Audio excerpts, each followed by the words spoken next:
yeah, almost like a calling.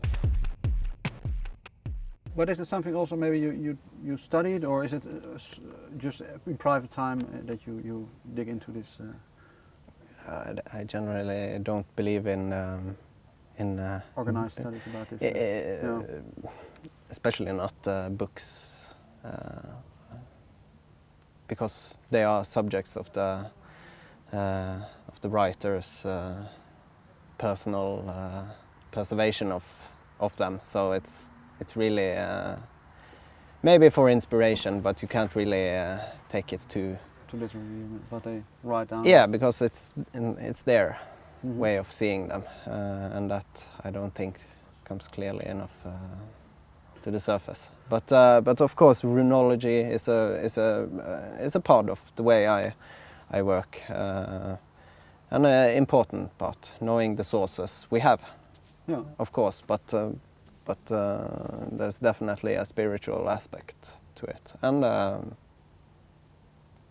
and nature itself, really, and human itself.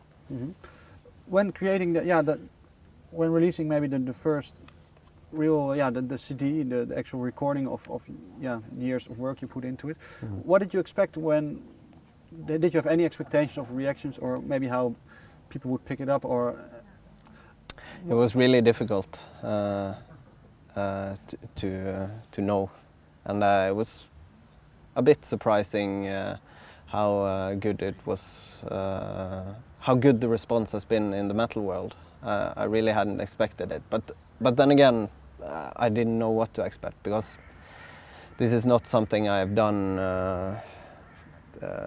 to make money, or everything is a bonus. I've made this music and done what I have done because I really felt the need to do it, and yeah, almost like a calling. And the instruments that you had to learn, was that also a lot of time you put into that, or is that? Yeah, I really hadn't planned on doing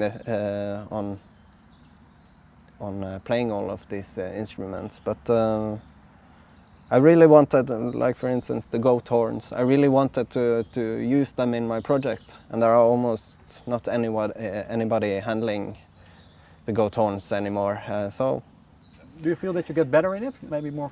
Yeah, of course. I'm getting there. So maybe over some years you get more, control, even more expression. Yeah, there are living instruments, so they can be quite difficult to handle. Did you have contact with people who make these instruments? What were their reactions when you said, "Well, I want to use this again," or maybe? Yeah, luckily there are still a few people who are making these instruments, and hopefully it's gonna evolve. Yeah, evolve, and I think it is. I think people are starting to discover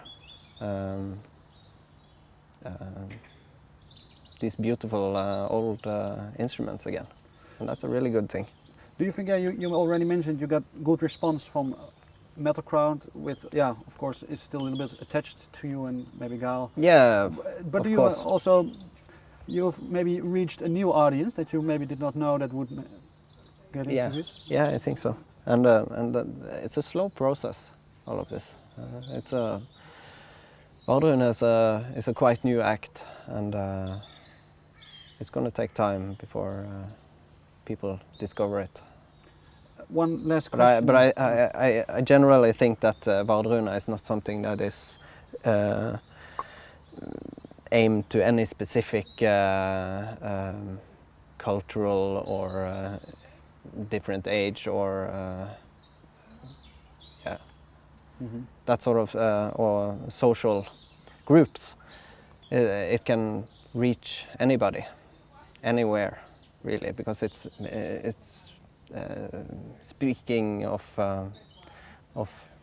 like I said earlier, about nature and our relationship to nature and our relationship to each other and to our own divinity. Thank you for your time. You're welcome. Yeah.